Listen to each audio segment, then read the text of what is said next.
Hello, everyone, and welcome to Wider Angle. My today's guest is Dr. Nadia E. Brown, a professor of government, chair of the Women's and Gender Studies program at Georgetown University. She specializes in Black women's politics, is the author or editor of several award-winning books, one of which will serve as the basis of our conversation today, Sister Style, The Politics of Appearance for Black Women Political Elites, co-authored with Nadia E. Thank you so much for joining me, Dr. Brown. Welcome. How are you today? I'm doing well. How are you? Great. So let's dive in. In your book, you focus on what you explain as the everyday politicization of Black women's bodies and its ramifications for politics. You also point that prior to your book, there were no other studies in political science or related social science fields that kind of connected Black women's experience and appearances to electoral politics. So maybe we can start by explaining the impetus behind your scholarly work on the politics of appearance for Black women politicians and the Black voters, and then we'll go on from there. Sure. So this project started in my mind a long time ago before I actually had this particular book research question and book idea that came in place. But I first wanted to talk about the differences among Black women politicians. And that's kind of what I was broadly interested in when I began my work as a graduate student many years ago at Rutgers University. And in 2018, I was sort of handed this perfect gift wrapped up in the physical bodies of Stacey Abrams and Kamala Harris. And it was a great aha moment that really crystallized all the things that were running around in my brain since then. And what I wanted to show was that we were talking, or the popular media, popular discourse, the political scientists in general, right? We're talking about Black women as this monolith, right? That they vote the same way as mass citizens. They have the same policy priorities as elected officials. They are largely Democrats. So, what's this difference that's there? And listening to how people spoke about Stacey Abrams and Kamala Harris, as well as how they spoke about themselves, and particularly through the lens of what they look like, was that perfect aha moment to just say, yes, right? Like, I know this is there. We've been talking about this. And so now I get to kind of do a deep dive into how phenotype really shapes and informs the political experiences of Black women. And so within that frame, since it is an important focus in your book, may we please begin deconstructing the different associations attached to Black hair? Because that is both in the news, has been in the news recently, a great focus of the book. And we need to speak about how those meanings shape the scrutiny that Black women face in the US.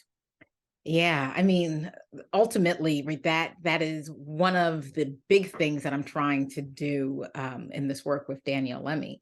It's really kind of get us to ask new questions and to kind of think about some of the assumptions around Black women's bodies, and particularly our hair, have had. And so I'll kind of like back up a little bit and just tell a small story to kind of illustrate the point. When I first started this project, again, many years ago, I attended a conference where I presented this work, and a white male discussant, in all earnesty, right, turned to me and said, this really isn't an issue. These women just have bad hair. It's the same thing as me getting a bad haircut from someplace like Supercuts, which is like an $8 haircut. You get what you pay for. And how much of what I'm trying to explain as something that's unique to Black women is really just the same thing that he happens to have when he gets a very cheap haircut from Supercuts. And when he made that comment, I literally just froze, right? I had no idea. I did not anticipate that, right? So that's probably why I froze. But as he kept talking, other people in the audience were like, yes, yes, right. I think you're right. And even this woman sitting next to me on the panel, a fellow graduate student who was doing work in the same kind of racial and ethnic politics, put her hand on my leg and said, yeah, you know what? I think you're right. I think that this guy is right. And And I so started to just just, to repeat, was this a scholar, an academic? yes, yes. This is Yes. important. So this is all basically all white academics led Mhm. by a white male academic Mhm. who is telling me that there was no there, but people just have bad haircuts, like the supercuts.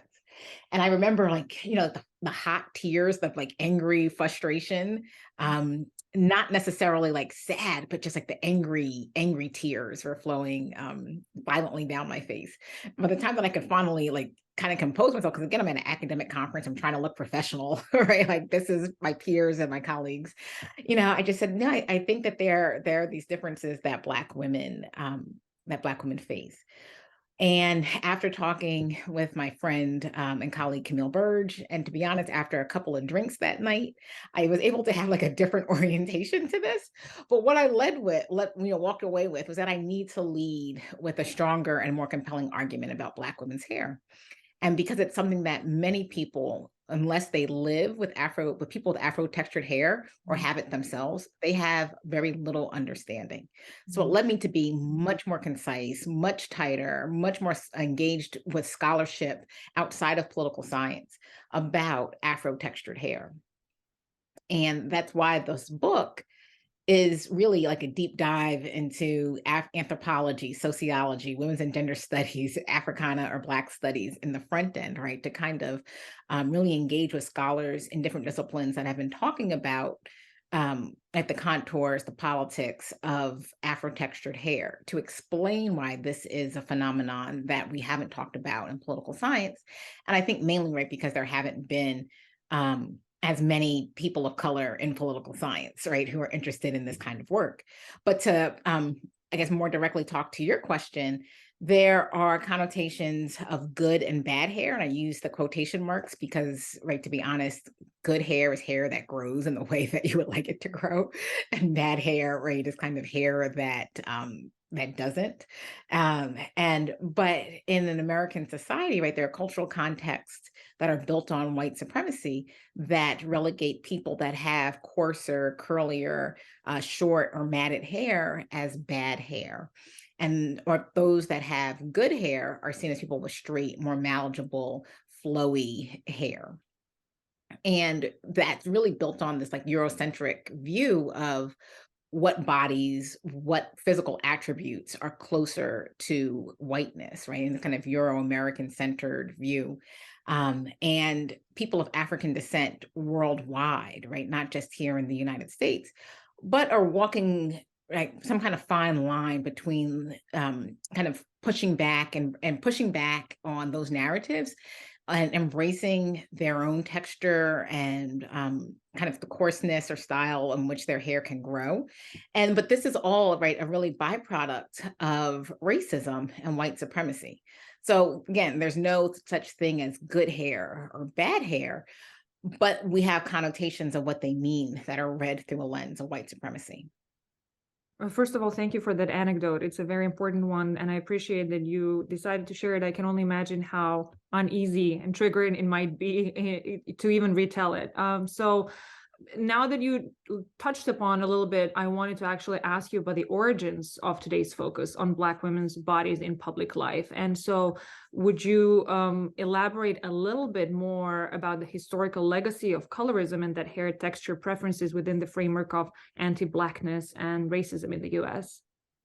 Again, so drawing really from my colleagues and peers outside of political science who have long documented that having lighter skin or hair that is easily straightened or hair that is straight has societal benefits. Because again, right, built on a system that prioritizes white femininity as the ideal for Black women's bodies, those that have more Afrocentric phenotypes and looks that don't fit into this, like again, Euro-American standard of beauty, are kind of relegated outside. And so scholars in women's studies and history have shown that women who are lighter skinned and have straighter hair are able to marry up, which means that they're able to marry men of outside of their social class or social status. They're able to attend institutions of higher education, usually more prestigious ones, and those that are that they're darker skinned and more curly or tightly coiled hair. So just are able to attend. They have other opportunities in places like corporate America because of the way that they look. They have more income, and some of that, right, is directly related to like the education to marriage ability that we know that plays such a role in women's life, particularly in a patriarchal society. And it is important, right, to really kind of take this bigger step back and to note that colorism is oftentimes something that is seen as a taboo, that this is things that communities of color do organically and that don't want to talk about outside of those communities. But in actuality, it's really important to notice that colorism is part and parcel of racism, right? And it's not necessarily internalized racism, but it's coping strategies, right? In which people of color have used in order to survive in a white heteropatriarchal society. And so prioritizing those with lighter skin as a form, or denigrating those with darker skin as what colorism does, again, here in the United States, but also worldwide because of colonialism and imperialism by Europeans, looks different in many different contexts and cultures, but that one part usually remains the same. And it's not a fault or a failure, I think, of communities of color. It's a byproduct of racism, right? And I think that's the part that I really want to underscore, because so much of this, what I hope, is not misread, right? I think there's things can be easily said, oh, Black women, you're paying attention. And even to be honest, right, some of this came in my own kind of critiques of the work, was that aren't there more important things to be paying attention to than what people look like? Like, this is about women in politics. Should we be talking about their policies and how they get elected? I'm like, well, this is part and parcel of how they get elected and part and parcel of their policies, right? Because they're creatures of society which they come from. And if colorism is part of this, right, this is something that we should discuss. And so I invited you. I think it's really important to talk about this. A few months ago, in November 2022, Michelle Obama said in Washington, D.C., during the first of a 13-night cross-country tour to promote her new book, that Americans weren't ready for her natural Black hair. And she said they were just getting adjusted to having a Black president in the Oval Office, and said basically, let me keep my hair straight. And that was kind of what she was thinking and what was guiding her choices at the time. Like, let's get the healthcare passed, she said, I think, to Ellen DeGeneres in an interview. So when I read that, I thought how her comments fit, I feel, exactly with the kind of arguments that you've made, both in terms of the choices as well as the surveillance or kind of the inspection that Black women as political actors face, right? Yeah, certainly. And too, right, you have to remember that Barack Obama was elected in 2008, which seems like an eternity ago in American politics, given right the Trump era and right now the kind of 2 years of Biden's presidency. It seems like such a forever ago in the way that the nation has changed. But also people have changed since then, right? And there have always been Black women who've elected not to straighten their hair. That has been through like the eons, right? But the politicization of Black hair sees ebbs and flows. So we can point to like the 1970s. It's probably like the next biggest flash moment in natural hair, until moving up pretty more recently, it's like 2014, into this growing naturalista movement, right? Where there are girls and women on YouTube who are talking about how to do Black hair, talking about curl patterns and like, what's the best way to nourish your curls and your kinks and your coil so that they can grow, or styles to use, products, that just becomes this really vibrant online community that happens really kind of while Michelle Obama is still in the White House, but pretty much at the tail end, right, of her being there. And so I think that the country, again, was at a different place in time. And again, like, I'm not disagreeing with anything that as many people call her, the forever first lady, has said about her hair. But I'm just placing this in context, right? And that because of the time period in which she was living, as with all eyes and cameras on her in 2008, would have been very different, right? If she would have come out as saying, I choose not to straighten my hair in 2023. That's such an essential point, which leads me perfectly to a question about somebody who is there right now, so to speak, Kamala Harris. And actually in 2020 and then in 2022, a record number of Black women ran for office, for U.S. House, Senate, governor offices. And we also have Ketanji Brown Jackson, who's been confirmed to serve as a justice of the U.S. Supreme Court, as the first Black woman to serve on that high court. And then in your book, besides, of course, reminding us of the historic win by Kamala Harris for successful candidacy as VP in 2020 with President Joe Biden, you then elaborate that Kamala Harris may have some possibilities available to her that other Black women candidates may not have because of her appearance. What do you mean by that? Yeah, so Kamala Harris benefits from what she looks like. And so in the vignette that I open up the book with Danielle Lemming, we give an example of how when Kamala Harris was California State's Attorney General, then President Barack Obama made a joke and said, that she was the most attractive state's attorney general. And everybody in the room kind of like, haha, and laughed. And he said, come on, it's true. She's attractive. And then he went to go on to give the rest of his speech. Well, when the speech, kind of leaked out because this was a private fundraiser and people started to learn about this, they really pushed back and they chastised President Obama for not talking about her credentials, the things that she's accomplished. And as a woman, this is something that women, unfortunately, have to hear about is their looks over the things that they have done professionally.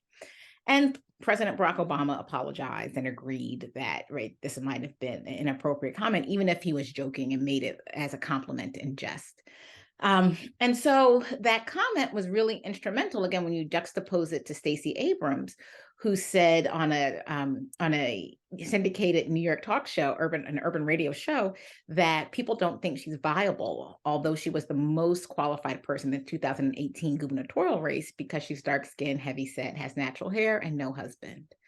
And the radio host, really poo-pooed that away and said, oh, but come on, you're a Spelman grad, and then went down to read all of her accolades. And for both women, they are completely accomplished women, like leaders in their field, I don't think that is questionable. But the part that the two of them have these distinctly different looks, and that's what people seem to talk about, or that are preempted into speaking about, and something that shows that there are different avenues available to them based on what they look like. And if not in actuality, but in their mind. And so that's the kind of work that Danielle Lemming and I want to show is what are the political calculations that these women are going through, that they're thinking about. And as the daughter of a Jamaican immigrant and a woman from South India, what doors are open to Kamala Harris that might not be open to a woman that looks like a Stacey Abrams? Yeah, and it was really enlightening to read and learn from you how you explain there's no automatic, what you wrote, double disadvantage, as you say, for Black women in American electoral politics because of their race and gender, but that Black women have developed. So I'm curious to hear from you what you mean when you write distinct Black female consciousness, which affects their political behavior. So how do Black women politicians themselves make sense of this politics of appearance? So that's for me the most exciting and interesting part. And so some of this is a causal, the latter part of the book is a causal analysis. But the first part is really what kind of sets this up, And so we know that Black women are thinking deeply about the politics of respectability and what they are expected to look like and how they want to present themselves in order to achieve their goal of being an elected official. And what I do here is try to posit this in two distinct literatures. So one, there's that double disadvantage, that because of racism and sexism, the Black women will always be disadvantaged. The second argument is that they have a strategic advantage because of their race and gender. They're able to make coalitions with co-ethnic men and women, of various racial ethnic groups. And because of, kind of way that women are feminized, that they have different kind of negotiating styles and skills that men don't have that might make it easier to obtain their legislative goals. And so these are the two camps in which people are thinking about women of color in politics. And I bring those two together to think about, okay, and then how does appearance matter in all of this? And what kind of started me thinking this is a book project instead of an article, I was speaking, when I was doing my dissertation research, I was speaking with a woman who was a member of the Maryland State Legislature. And she was youngish. I think she was in her late 30s, early 40s, was single and was a fashion hound. She was I read all the fashion magazines, that was her makeup, her hair, that was her thing. And she would share that people would come up to her other colleagues in the legislature, they would look at her, or they would say, I really like your dress, or I like your hair, or, they would compliment her. And she would just start by saying, okay, thank you, and, kind of keep going. But then she noticed that those same colleagues, sometimes white men, sometimes white women, particularly Republicans, wouldn't respond to her legislative agenda, right? So she would send dear colleague letters to get them to sign on to bills. She would try to work with them to find funding solutions for some of the dire things that were happening in her district. And she would hear nothing, crickets. So she would take the opportunity, right, when people would come up to her and make comments on her hair or her dress or her body. And she'd say, oh, thank you so much. Oh, have you seen this bill I'm putting forward? Or I sent you a dear colleague letter, right? So this became a point for her to kind of work within the legislature. So I think this speaks to both camps, right? So this double disadvantage because of racism, sexism, she was just kind of counted out. And a lot of this also has to do with her political party, right? Being a Democrat, that some Republicans just weren't going to really try to be in earnest. Yeah. Just in general, right? Like just being real. And on the other hand, right, is it the strategic advantage that she would always be able to reach out to them because of her legislative style. But what we really see coalescing is that she was able to use her appearance to her advantage to really have this, again, the strategic advantage in ways that she might have been doubly disadvantaged on the other end. And so the book is filled with examples like this and others, right, that really illustrate that how Black women look truly does impact what they do in politics and how people receive them. And so they know this. So they're strategic actors, right? They want to get the legislation passed. They want to get elected. They want to be successful. And so they are crafting an image that allows them to do that. Yeah. And I mean, you also point how you're not seeking to compare Black women elites to white women elites or to Black men, but that you're using intersectional theory to show the differences, right, in that experience of Black women politicians and the responses by Black voters as well to them too. So while I was reading your book and even hearing you now again, I really am curious to hear, has the lack of studies about Black women in American politics made your research easier or more difficult because of these connections that you've and experiences that you've gathered now from real life experiences, but also the fact that scholars haven't made, or at least not sufficiently, these connections related to the Black female experience in politics? I see that as a real opportunity. Mm-hmm. Now, I'll say now, right? To be completely honest and transparent. I did not find this as my voice until later in my academic career. And actually, I didn't find my voice. Someone told me, right? Someone told me that this is your voice. Yeah, this is my voice. Stay in it, be true, be authentic to it. And it was one of my mentors, Al Tillery at Northwestern. And I was in a particularly pretty awful first job. And I was trying to get out, and I was applying to other jobs, and I'm just like, oh my gosh, I'm never going to get a job out of here. I'm going to be in this pretty racist and sexist university, or I'm going to drop out of the academy. And and Al was like, why are you trying to be someone else? Why are you trying to make your scholarship fit something else?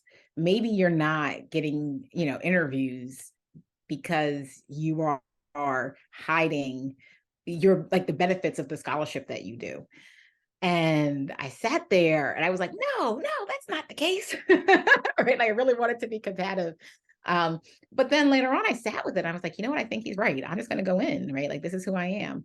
So I think it's opened up this lane for me as a scholar that, to be honest, I never would have imagined that I would be at a place like Georgetown University as a full professor. I had a goal of being a full professor before 40, and I had no idea that I would make that, let alone at one of our nation's most prestigious universities, or to have interview opportunities at other prestigious institutions.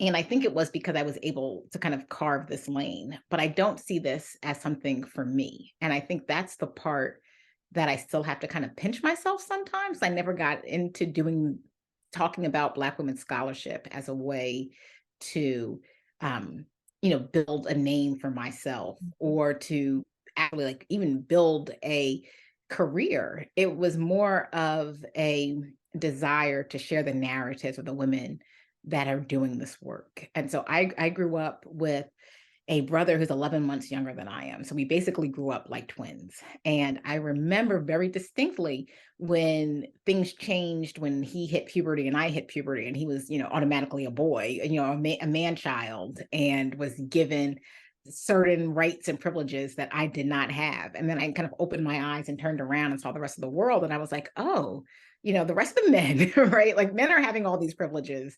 And I saw this really innately in the church that I went to, and the local politics that were happening in my community. And it was women that were doing the work, Black women that were doing the work, but it was Black men who were taking the credit. And like a light bulb, like went off, like, oh, this is wrong. And I think I probably would have gone along with the flow again, like if Nick and I weren't literally treated exactly the same until one day. And I was like, what's changed? Like, like he's still Nick and I'm still Nadia. But oh, he's a boy. And so I really wanted to be able to share those stories of the women that I saw, that the women that I wanted to emulate and I looked up to, and couldn't understand why they would labor to make a change in their communities for children like me and my brother, without getting the credit for it, or without, sometimes it was getting the credit, but oftentimes it was really not even being seen. So not even saying like, oh, you did this, but like this was not even acknowledged. And that spilled over into politics. So I really wanted to tell those stories, to give those women a spotlight, because I don't see myself as being their voice. They definitely have voices. All these women have agency. I am the person who makes them visible to political science and to social sciences. And so that's how I got into this work. And so I did it for them. I did it for the little, 12-year-old me. And I'm doing it for the generations of young people that are coming after me, women, non-binary, queer, trans folk who don't see themselves reflected in what's taught in schools, or are looking in their community and saying, this doesn't make sense either. Like, I want to do some research on this. And if I can use Black women in politics as an example, the thing that sparked my passion for other people to find a space and a place in political science, then I count it all a blessing. Thank you for such genuine, candid, response. I thought that one of the really fascinating points that one did not have to, but you chose to address as well, and we touched upon it a little bit in terms of scholarship, where the differences among Black women groups who often might get lumped together in terms of both their choices around self-presentation, in terms of political elites. But then again, I kept thinking, how personal can these choices still be in the environment in the United States, where, as you remind us, hair is an enduring aspect that they have to navigate all the time. And then when they do, how important, very important, but tell us more, is that agency in such context, in your opinion?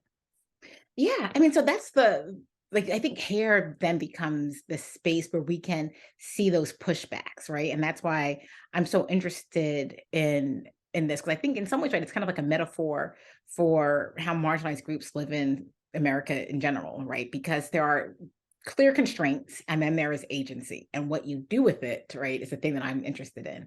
And so the constraints are, some things are just biological, right? Like, so my hair grows like this because of the texture that it is, right? And I've inherited that from my mother and father. Can't change it. But I have agency. I can work with it. I can manipulate it. I can decide to lock it. I can decide to straighten it. I can dye it pink. I can cut it, right? Like, these are all those things. But the curl pattern and curl texture, right? The density, all of those things are genetic. And so I think that, again, like, this is something that these women are pushing boundaries, right? Because they have the constraints, not just with like the limitations of what their hair can do, but then also with societal constraints. And they're trying to figure out what feels authentic to them, what feels like something that they are happy with, right? So even if straight hair is the gold standard for Black women in politics, can there be ways to wear straight hair in a way that feels authentic to them? Could it be, corn rolling their natural hair underneath a wig? Could it be doing crochet braids? Could it be wearing a blowout for 3 months while the legislature is in session? Or is it, I'm just going to be me, right? And wear my hair in locks and braids and twists with the afro, like whatever it is. But they're doing it on their own terms, but they're doing it as actors with agency. And so the part that I hope that people take away from the work is that, yes, there are these constraints, but I don't want people to miss how Black women are making it work to their advantage. And that for me is the beauty, right? Because it's so nuanced, it's dynamic, it's individualized. Sometimes there can be a collective conversation about that. One of the things that I was surprised to learn, particularly just because of my own station in life, as being 40, the women who are going through menopause were like, oh, I had to cut my hair like all the way off because of hot flashes, right? So this wasn't my intended desire, right? This is just what was going on when I was having hot flashes. And as someone, right, who does not hit that point in my life yet, I hadn't thought about this, right? Nor would I have thought to ask questions around this, right? So some of this is again, like what I like, and other things are just practical of, yeah, I'm not going to, straighten my hair and spend a lot of money and time and then to have one hot flash and it's curly again. Like that doesn't make any sense. And so hearing those kind of things, you're just like, huh, right? Some of this is, yeah, what you desire, and other ones are just really, really practical. Mm. And speaking of those choices, one of the themes that's kind of recurring throughout the book, in terms of intra-group nuances, is the generational difference between millennial and boomer silent generation of Black women political elites, as you describe it. So, and you mentioned Lauren Underwood, an American politician who's a U.S. representative from Illinois' 14th congressional district, for those who might be from outside the United States, and a member of the Democratic Party, the youngest Black congresswoman ever elected in 2018. In your book, you use her example in one of her statements to get to, or to address these nuances you've observed among the millennials, and the difference with the older generation. So how did her statement, what was it, or how did it fit with the natural hair movement and this agency that you've just talked about? Because it really, for Lauren Underwood, it was like, yeah, this is my hair, right? Like it wasn't even, yeah, it wasn't a thing. And yeah, it was not a question. And at the time, right, she was representing a pretty large white majority. Her district has now been redrawn to be a majority minority district. But at the time when she was first elected, it was not. And it wasn't an issue for her, right? And I think some of this, again, is due to the benefit of the natural hair movement that we've seen right towards the end of like the 2010s. But also, I think just younger, Black women are embracing their hair in ways that other generations did not have the opportunity to do so. And when I first started this question, I had these kind of rigid binaries, right? Like either you are seeing hair as a political statement or you're not. If you have Afro textured hair, you are making, you think this way or you're going this way, versus if you have straightened hair. And that really just wasn't the case, right? It wasn't the case with the women that I spoke with. It wasn't the case, and people like Lauren Underwood, who I did not have the opportunity to speak with, but has made public quotes about her hair. And so it really required much more of this nuanced look. But I think it was much more of a generational difference that you alluded to, right? Because of the opportunities afforded to some groups. And while, I know that politics respectability are vestiges that will be handed down, I think, not just from this generation, but to the next and to the next after that, because it's an enduring way to try to think about ways to combat white supremacy. I think hair is just going to be one of those things that, gets kind of loosened with time, although not completely goes away. Hmm. And we've spoken about respectability politics and how it fits within the discussion of about Black women candidates' hair choices. I was curious, could you just tell me a little bit about how voters perceive Black women in terms of both this hair paradox, and how does it become trickier for Black women with political aspirations? Yeah, so voters, so there's two kind of categories that we've, Danielle and I did in the book. And we did some experimental designs where we fictionized a Black woman running for office in a majority minority district and wanted to see how Black women thought about her and how Black men thought about her. And Black women were way more supportive of Black women candidates with natural hair, although both Black men and Black women had no problem voting for a Black woman candidate with natural hair, but there was just a higher preference. And there are different beliefs that those with natural hair have or hold or will do than those with straight hair. And so it's really important, I think, that candidates are aware that even their biggest supporters are thinking about, right, how they decide to present themselves and how they wear their hair, even if they're not acting upon it, right? And so what we find are that voters in the focus groups that we did are having these really complicated conversations about what is acceptable hair. And a lot of times this is done through the lens of what do they think is acceptable to white people. And so just like how we saw Joe Biden kind of ascend to the presidency because of Black people in South Carolina and kind of through the leadership of Rep. Jim Clyburn, are really more likely to vote for a pragmatic candidate that they think will be elected by other white people. So they might have a candidate that they love, right? Black folks were like, I like this person, but I'm not going to throw my vote away because white people won't vote for them. So I'm going to vote for the person that I like, but that I also think that white people like. And we see that going on with Black women's hair, right? So I like this, but I'm going to vote for her because I think other people will like it too. And so those are the conversations that were had during the focus group, really around, I don't have a problem with her wearing big curly, natural hair. However, I think it might scare some white people. So I'm really not going to want to support that candidate, or I'd want to counsel that candidate to wear something else, to look a little bit different until she gets elected. And we heard that over and over and over again from the elected officials, from the focus groups, and then also saw it in our survey data. But speaking of national politics, I wanted to ask you, how do you see the national legislation like the Crown Act, which for those who might not be familiar, stands for Creating a Respectful and Open World for Natural Hair, which the House passed in 2022. And then I saw in the news a couple of weeks ago, and that's why also I want to kind of bring the current situation into the picture, news that Congresswoman Ayanna Pressley issued a statement on Senate Republicans' obstruction of Crown Act, which, by the way, to remind our listeners, is an act which is co-sponsored by a partisan group of 116 representatives led by Senator Cory Booker. So I want to ask you, I saw in the news on December 29th, so fairly recently, how the states of Illinois and Massachusetts actually, and the city of Miami Beach, have approved their own versions of the Crown Act. And I was curious to hear your opinion. Do you think that more states are on the way of passing their own such legislation, considering the Senate blockade or what will happen over there? And just kind of to explain, in your opinion, the importance of such legislation like Crown Act.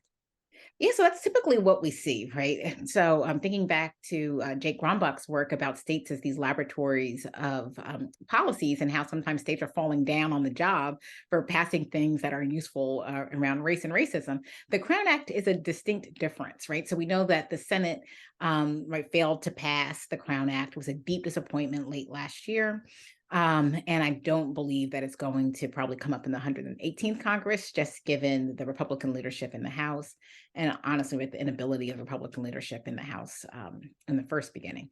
However, right, that we see movement on several states who have already passed this legislation. Counties and towns, like you mentioned, have passed this legislation. And the pushback, if any, right, came that, is this something that does not need to be litigated? Is this something that does not need to be legislated? Is this something that should better go through the courts? Mm-hmm. And questions of legislators that I spoke to in the study, that was a little bit of the pushback that they got, right? That people understood the need sometimes for this, but they didn't know if a law was the right thing to pass. And so I think that while it is disappointing that the Crown Act is not a federal law, perhaps it's worth a larger conversation of thinking about what would make this palatable at the federal level. And if it's not a law, what would it be? Does it need to go through the court system? Does it need to go through individual corporations and HR policy? Does it need to go through like a very special or specific kind of venue, like the Department of Education? or HUD, Housing and Human Development, right? So perhaps there might be some workarounds. I'm not, I'm not certain, but I can say that, going through the federal legislature would have been, I think in my mind, right, the most, the best way to go. But until then, right, we're watching states and localities really be the lead on this issue. And it's not surprising given, right, the kind of the climate that's in Congress in Washington right now, that you see many states are taking the lead on policies like this one, as well as climate change or livable wage, of healthcare, right? These are things that are happening at the state level that we oftentimes wish would happen at the federal level. And I feel that that conversation would have to lead to so many other things that we've spoken about earlier in this conversation, from historical legacy to things like, well, why are they opposed to it? But whether somebody's ready and how they're ready is a thing that remains to be seen.